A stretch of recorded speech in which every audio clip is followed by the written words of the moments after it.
But the fact is we have warriors within our patient family as well, and we call them advocates. In this next session, we're going to explore how to advocate for yourself in different environments, at work, in school, in healthcare settings, and beyond. Whether you're advocating for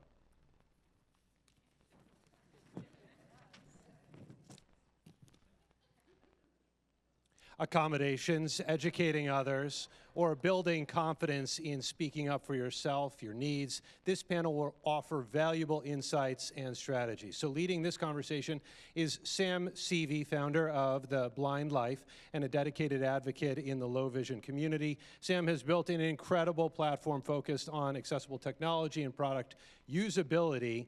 And I have to say, last night when I was meeting some folks, someone told me that Sam, when he goes to low vision events and conferences, he's literally followed around by folks who want to know him, touch him. This is a long way of me saying that he has groupies. So Sam Seavey, the floor is yours.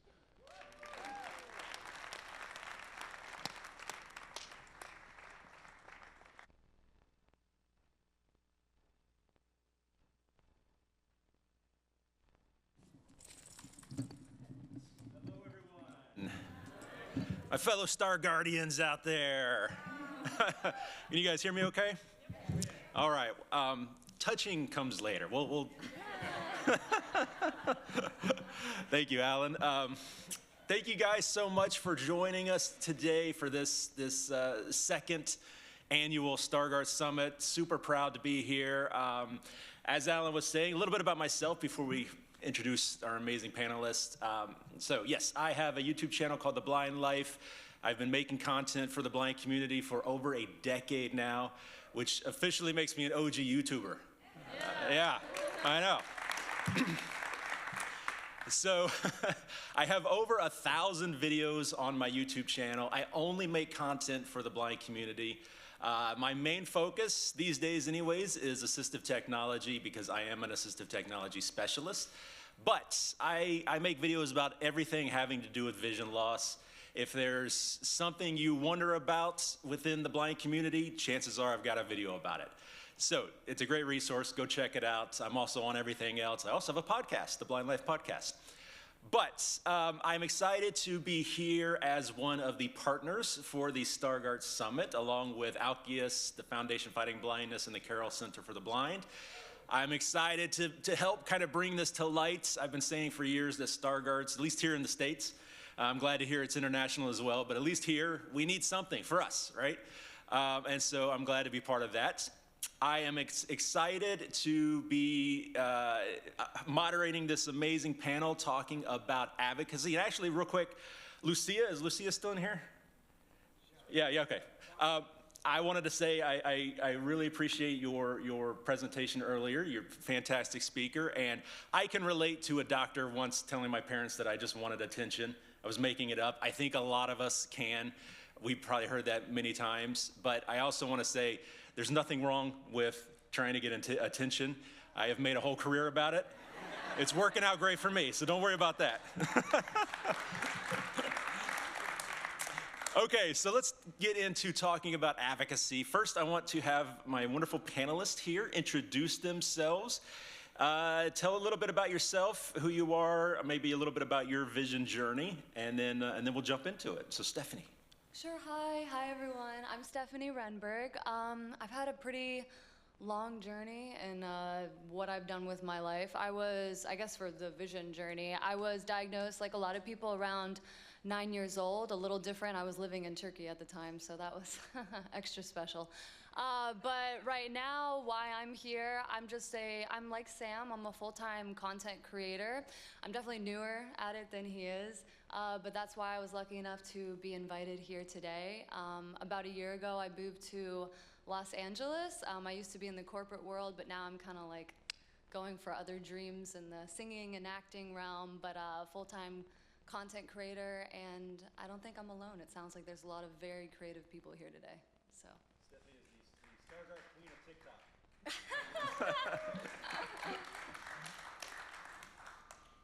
Yeah, so my name is Jack Duffy-Pertentis. So I kind of got a little bit of an idea of my story because of my parents. But I was diagnosed when I was 8.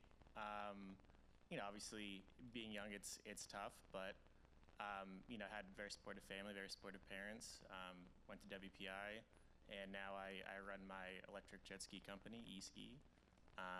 And yeah, it's been a journey, but still more to come.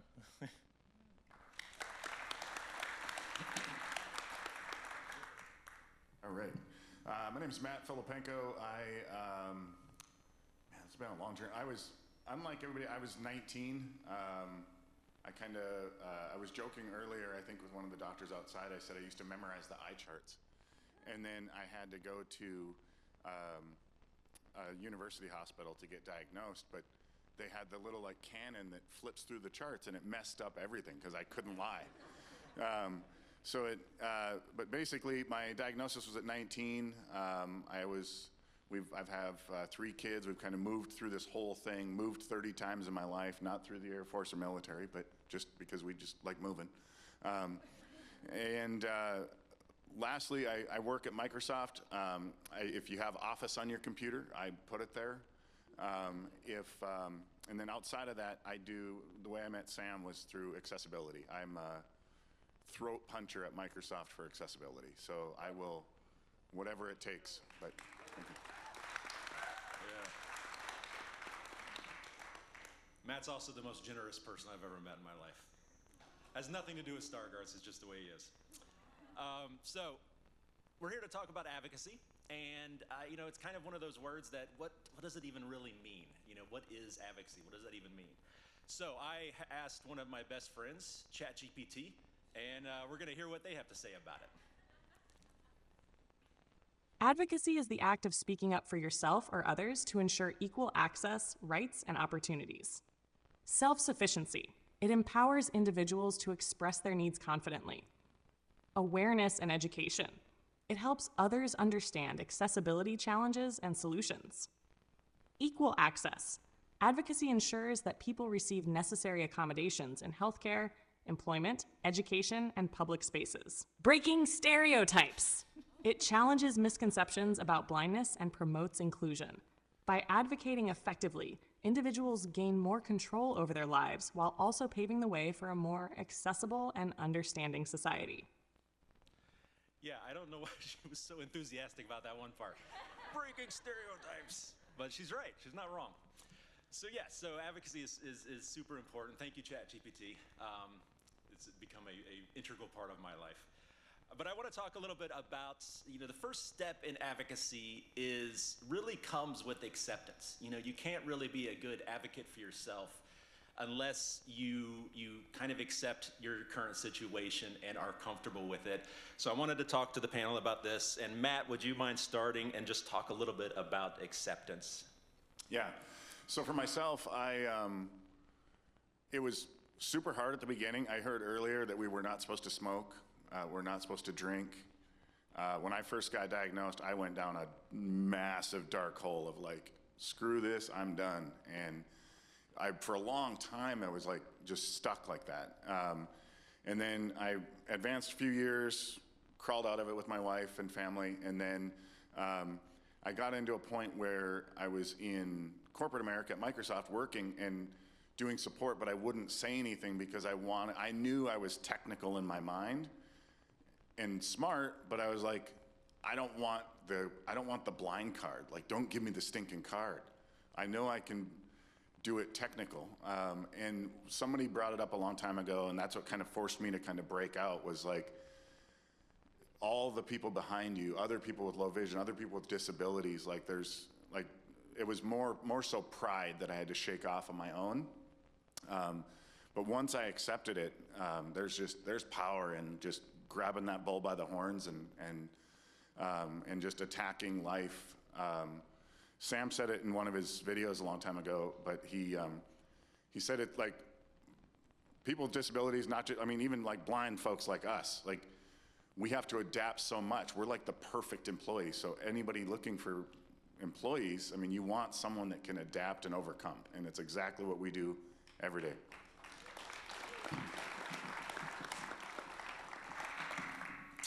So Jack, Could you talk a little bit about overcoming those internal stigmas, internal and external stigmas?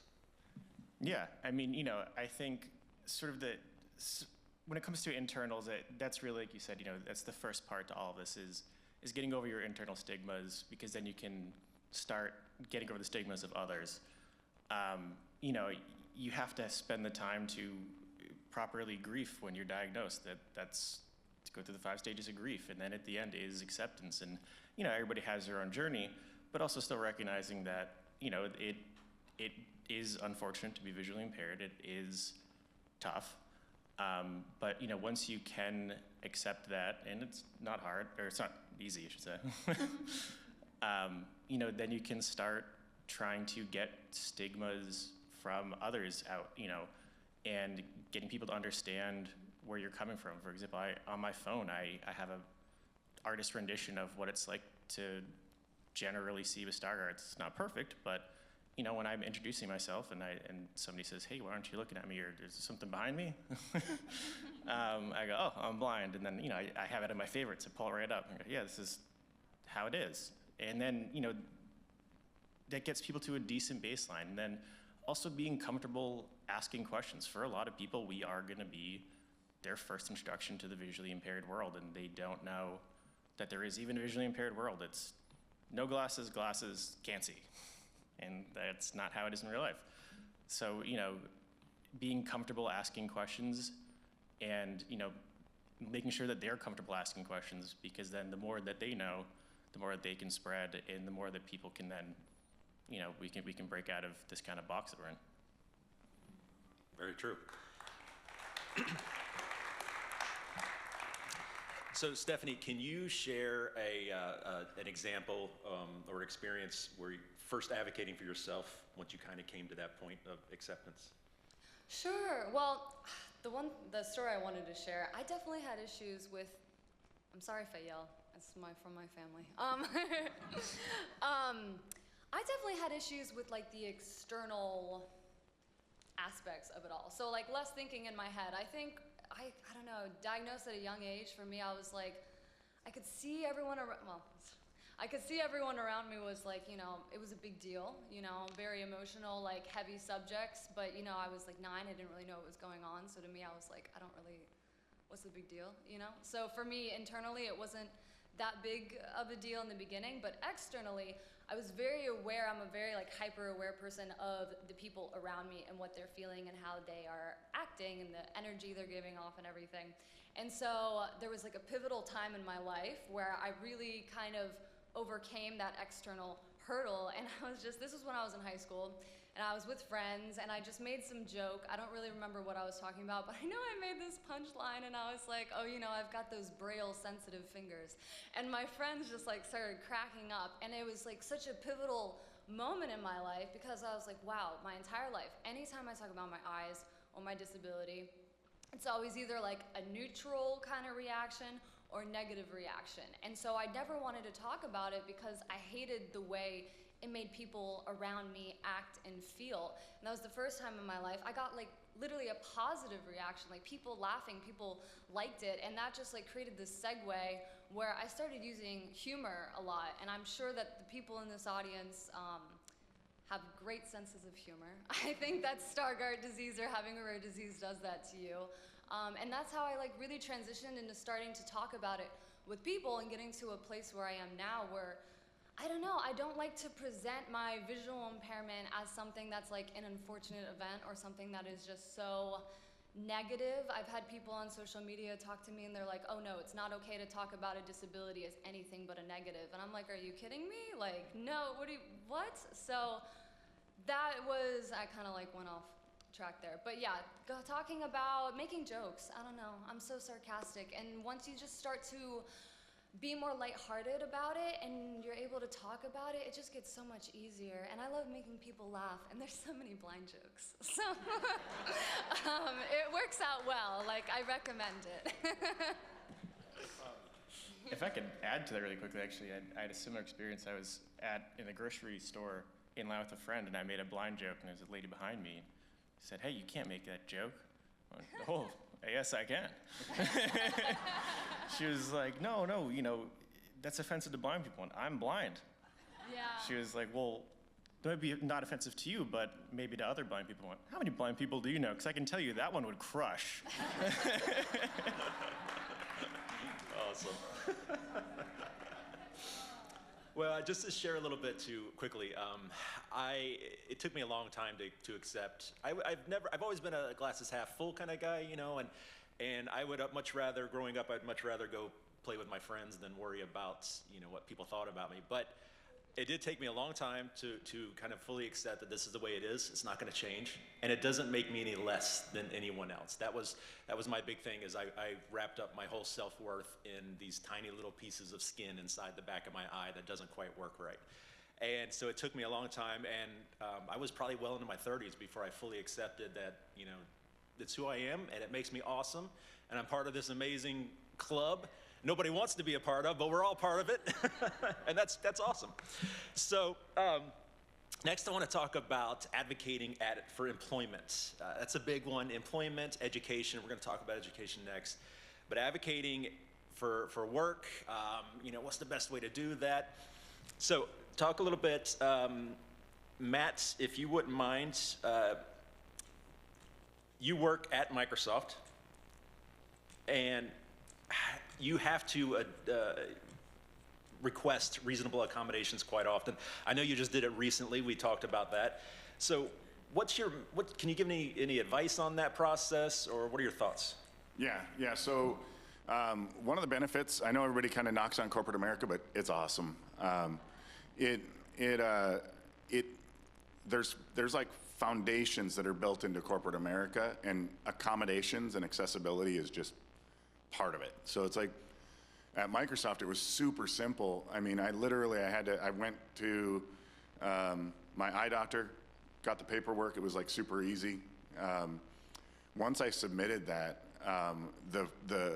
it was so incredible because I've never had that happen. I know people have worked with like different organizations, state agencies and stuff like that to get equipment and accessibility tools. But at Microsoft, I simply submitted that form and went on Sam's YouTube channel, watched about 10 videos, and then got my Amex card, and I went and bought all of it. And it was super simple.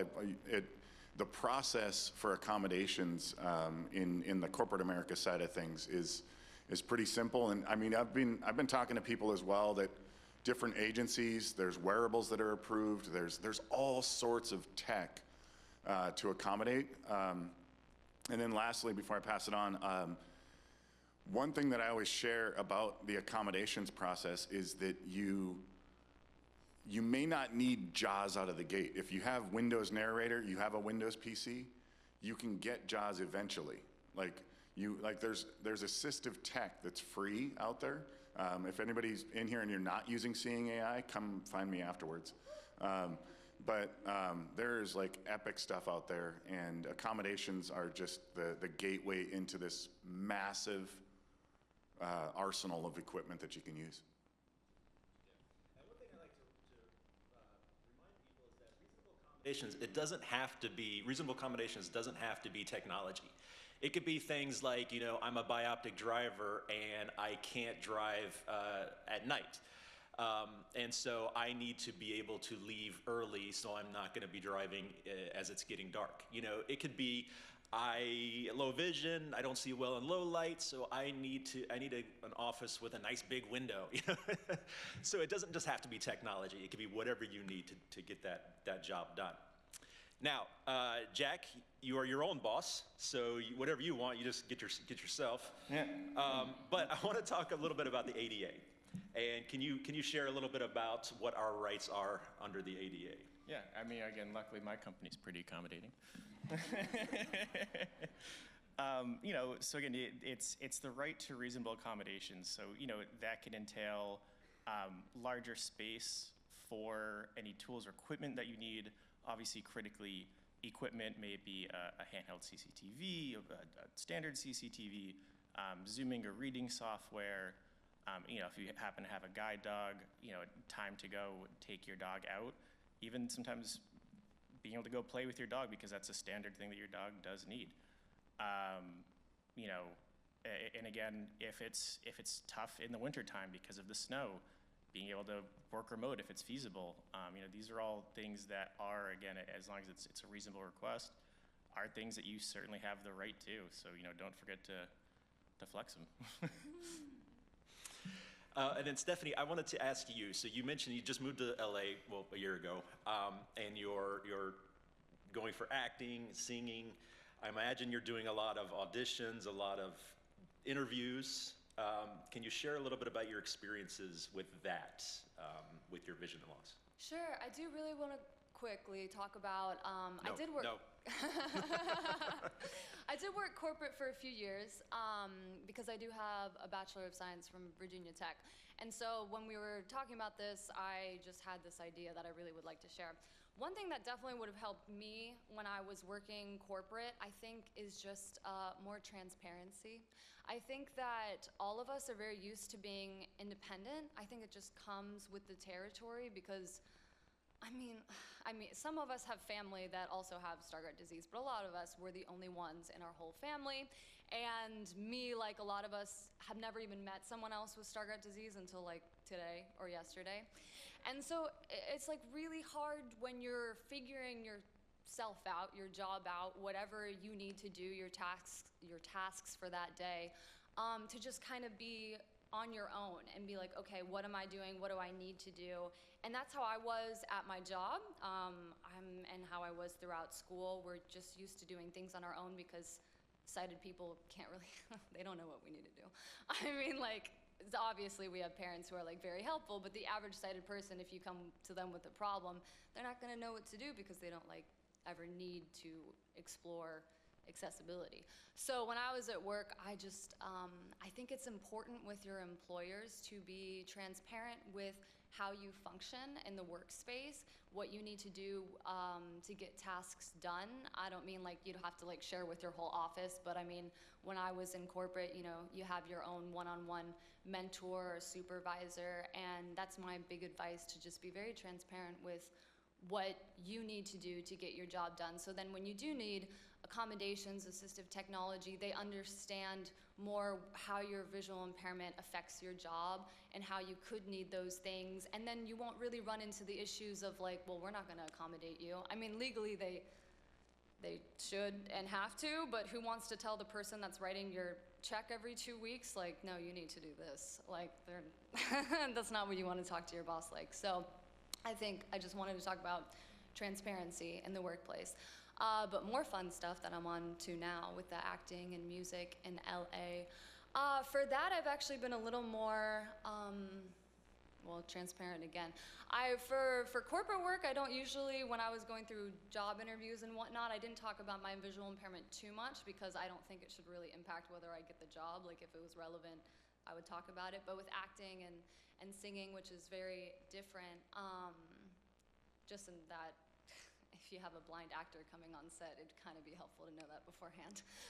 So when I'm submitting or auditioning, I do usually let casting directors know up front, and it's pretty beneficial, not just for them, but also for me. The entertainment industry is unique and hard to get into, and honestly having this like amazing niche and this community has been very helpful. Like moving to LA, it's like, who do I network with, who do I talk to, and it's been a lot of people in the blind and disabled community.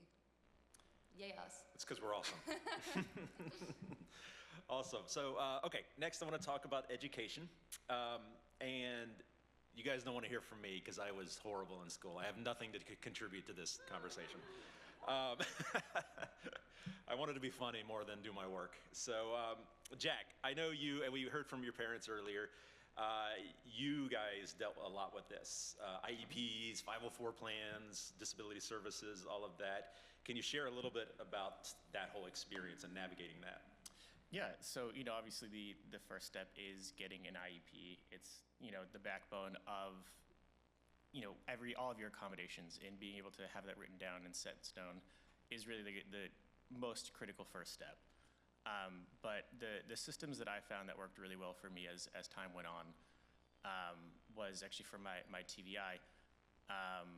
in middle school, we would have a meeting before the year, and she would explain all of my technology, all of my accommodations to all of my teachers. And then starting freshman year, she started having me do a little bit more of talking to the teachers, and she would still lead a lot of it. But getting me kind of used to advocating. And then by senior year, at the beginning of the year, I'd sit down with all my teachers, and she was there if I needed anything. But say, look, here's the CCTV, this is what it does. Here's, Zoom text, this is what it does. What is your curriculum? What is that gonna look like? How can we make things work? And then from there, that made things work. I was able to do metal shop, I was able to do small engine repair, which gave me a love for all recreational vehicles. So being able to do that, and then from there going into college, that skill was critical. At WPI we do quarters. So every 7 weeks I have a new set of professors. But every beginning of every quarter, I'd email my professor, hey, I want to have an email with you, or a meeting with you. And I'd because they're going to get accommodations from people like, I sprained my wrist, I can't take notes. But your accommodations are going to be a little different. So again, setting that up with them, saying, look, here's my equipment, here's what's happening. Then they're not rolling into the class with no understanding, now they understand. And that gives you a really strong baseline to have a very successful school career, at least I found. Excellent. And we will be available to dive deeper into this a little bit later in the breakout sessions for those here in the audience. So definitely, if you have questions about any of this, come find us later. But I want to move on quickly to family and friends. This is a big one, our sighted supporters. We love you guys. Sometimes you're a little much, but we love you.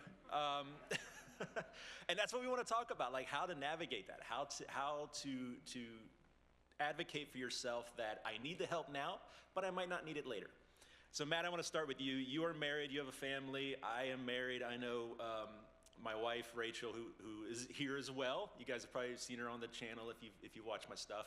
She is here, and she is my biggest sighted supporter, but she gets very frustrated with me because sometimes she's like, I think you got it, and you don't, so I don't help you, and then you get mad, but then if I do help you, you're like, I got it, and she's like, I can never win. So, and I appreciate that. Yeah, we can relate, right? Yeah.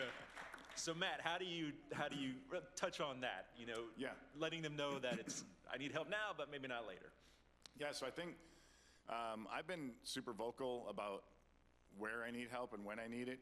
My day job at work, I have a big 43-inch Dell Ultra Sharp in front of me. I have a bunch of tech that I use, so I'm super smooth there. Where it's tough is like driving and can't drive.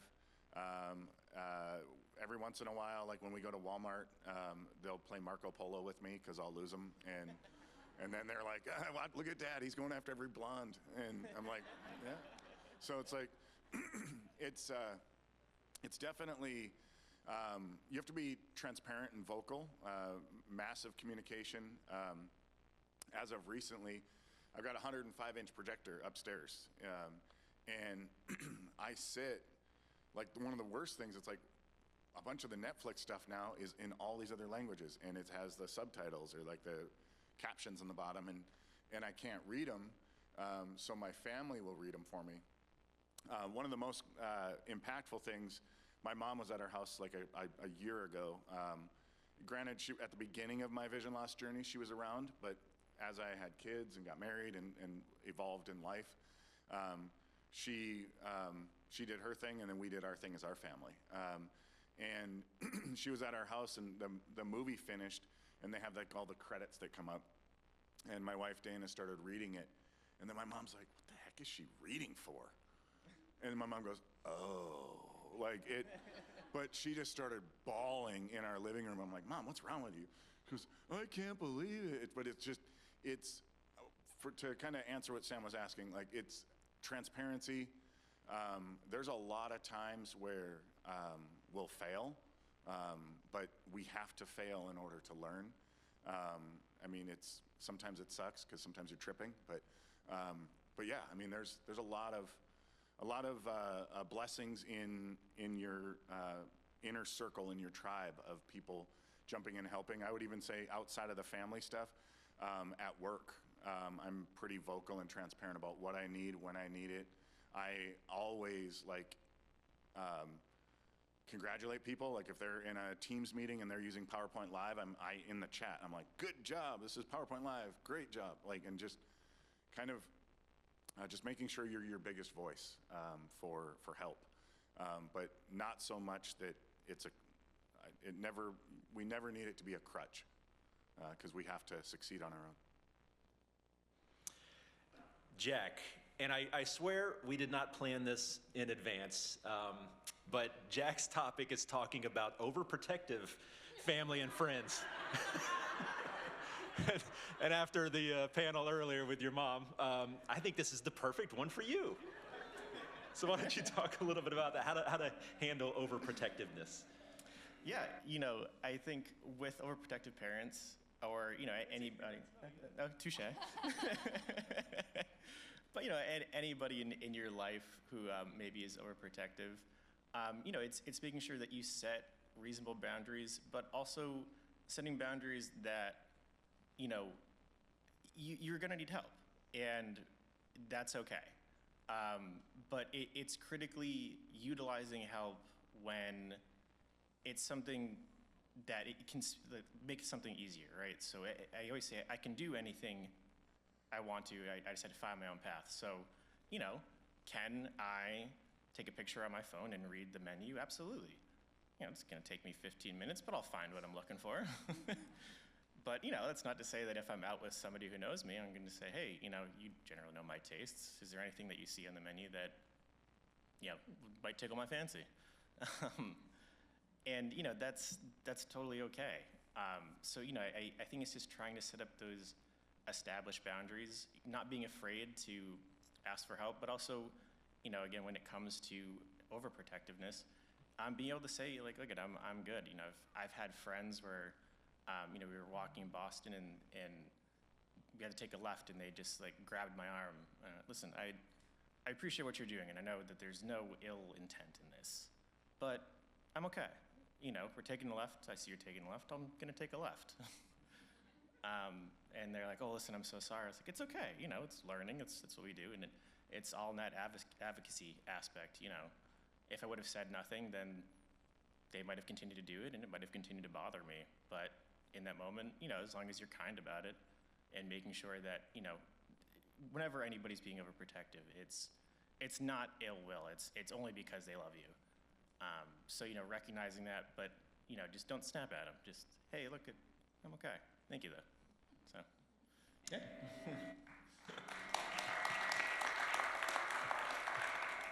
Yeah, that's so true. It's all in the way you present it. Was that me? Am I doing that? And so that's actually, Stephanie, I wanted to ask you, diving a little bit deeper into the communication. Can you give some strategies for communicating to your loved ones? Strategies for communicating, I guess it depends on your loved ones.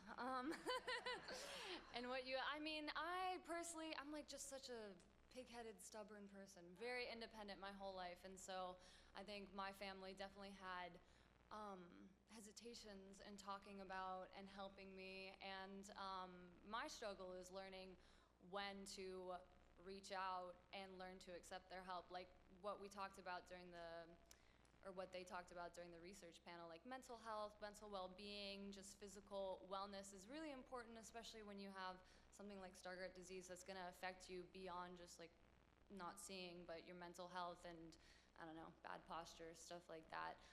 So personally, I just have to work to strive to have my family help me just in certain situations. For some reason, compartmentalizing it helps me. So talking about menus that Jack was just talking about, that's a situation where I'm like, okay, I'm out to have a good time with my family or my friends. I'm at a restaurant.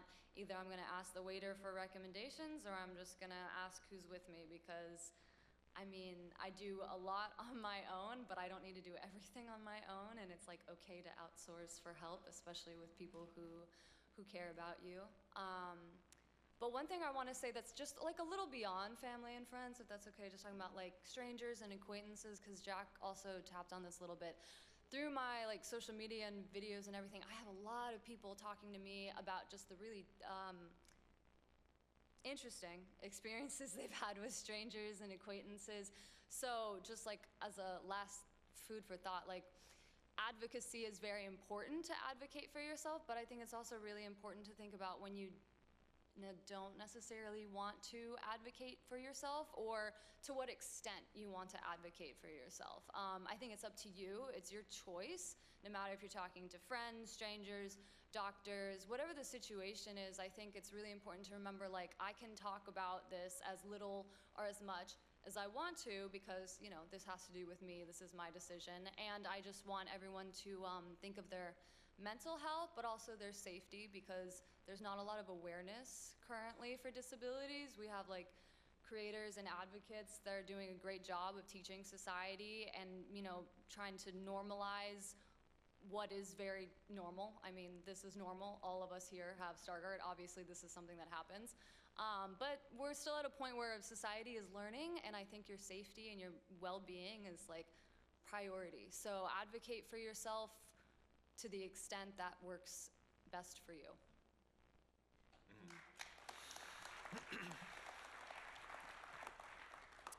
Yeah, and the only thing I want to add to it is I work with a lot of clients. So I do assistive technology training at a nonprofit, and I work with a lot of clients, usually older, losing vision later in life. And one common thing I hear quite often is burden. I hear that term, burden. I don't want to be a burden on my family. I don't want to be a burden on my loved ones, because a lot of them have been the caretakers their whole lives, and all of a sudden they're losing vision. And it's hard for them to ask for that help. But the thing I tell them is, well, turn it around. You know, if your loved one needed you to help them for something, would you consider them being a burden?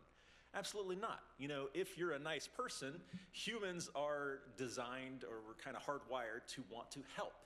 And so we should never be afraid to ask for help in those situations that you actually want help. Yes, we all want to be as independent as possible, but we live in a sighted world. There's no getting around that. And so we're going to need help. And so we should never be afraid to ask for that help.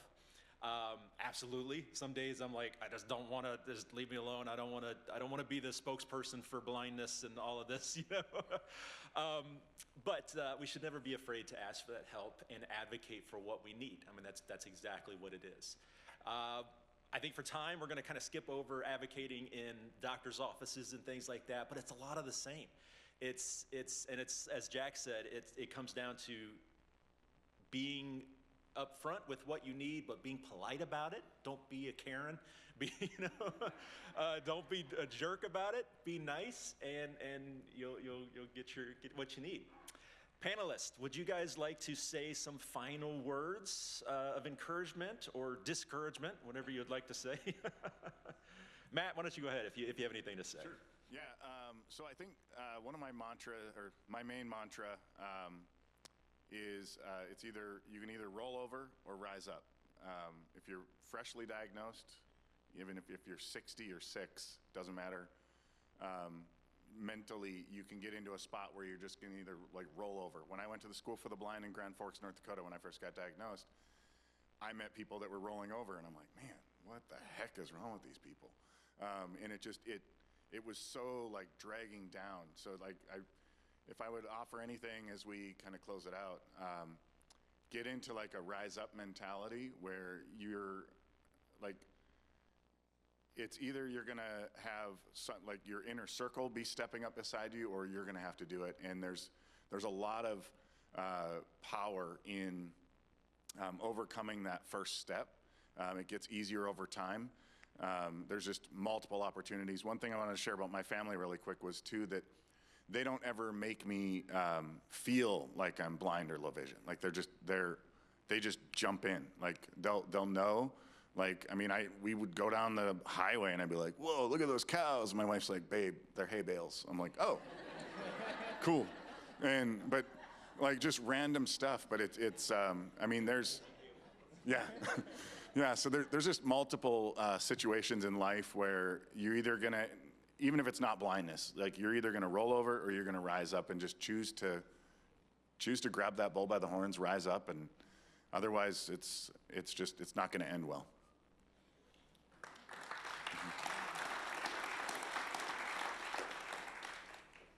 Yeah.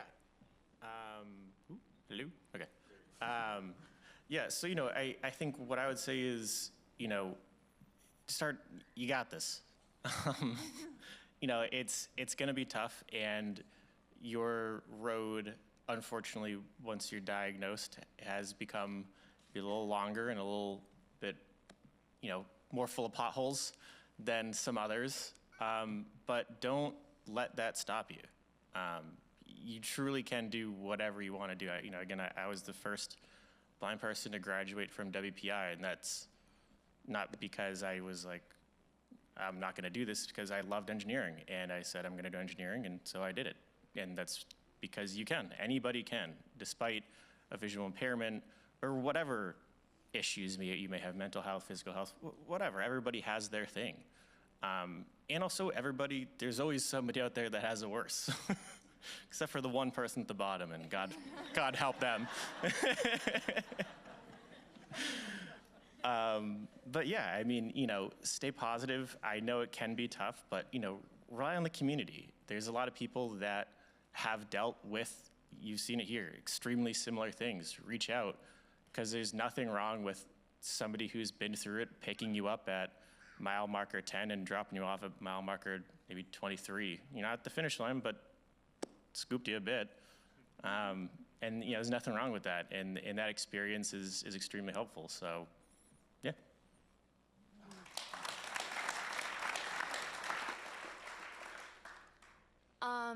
Yeah, I know we really talk about be positive, be positive. It's hard, right? Talking or listening to these other panels really brought me back. My diagnosis was forever ago, almost 20 years ago. So it is really hard in the beginning, and acceptance is definitely the hardest thing that you're gonna do. But I just wish people would open their mind and understand the positive parts of having Stargardt disease or any kind of disability. I think there are so many positives to it that people just don't recognize because we get so consumed in the negative aspects. And to me, I'm just every single person in here that has Stargardt, and I guess you cited people, you're okay too. But the people with Stargardt disease, each one of us, we have a life that is so different from the other people on this planet. We are having these experiences that nobody else gets to experience, and we get to, I don't know a better way to say this, but it opens your eyes, it opens you to see the world in a completely different way. And honestly, I don't know if I really would have liked the person I would have been without Stargardt disease, which is pretty mean to say about myself, but I don't know. I think it builds, I know people would always tell me, oh, it's gonna be great building your character, and I was like, whoopee. But it's so, I don't know, it's so true. You cannot have good things without bad things in this world, and that goes with having a rare disease, and it's your dad was saying before, everyone who has Stargardt disease or some kind of disability, they end up being an amazing person and the most interesting, compassionate people you'll ever meet. And it's geez, you wonder why? Because we're dealing with this kind of thing that's just shaped us into incredible people. So please, I know it's really hard in the beginning and you have to let yourself go through that grief and that pain.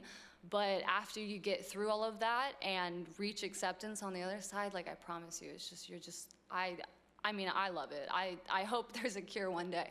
But, I don't know. I wouldn't have wanted to experience my life without it, to be completely honest. It made me who I am today, so. Good job. Well said. Well, thank you, guys. I think we're going to wrap it up. We have some Q&A. Oh.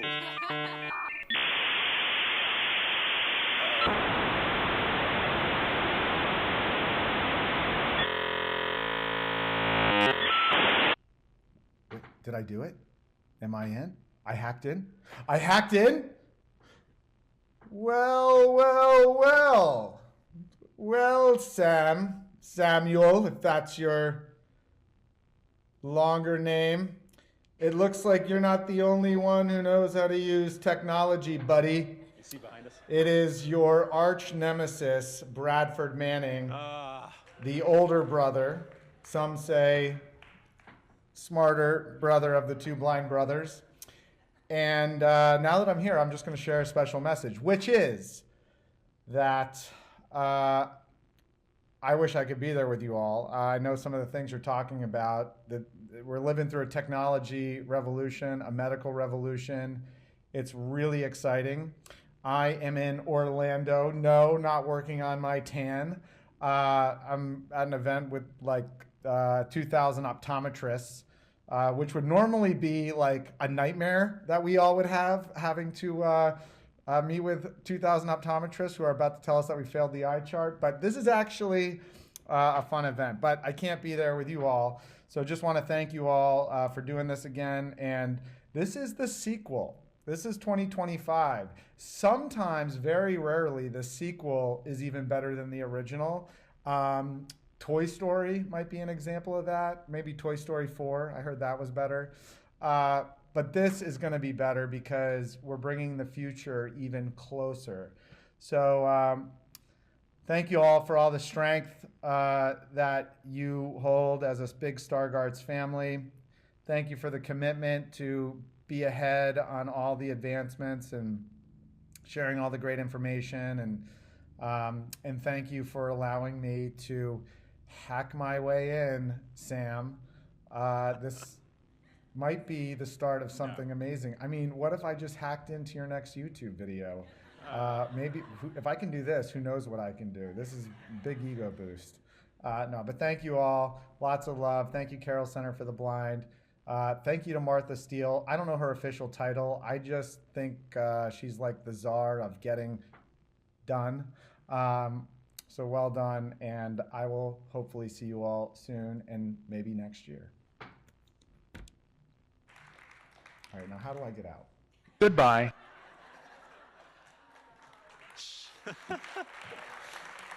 Shenanigans.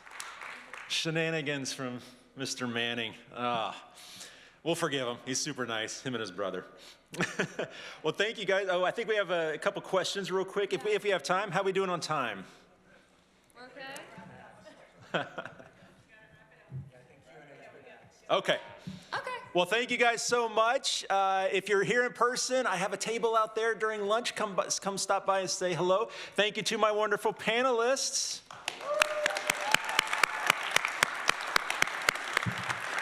And yay, Stargardts.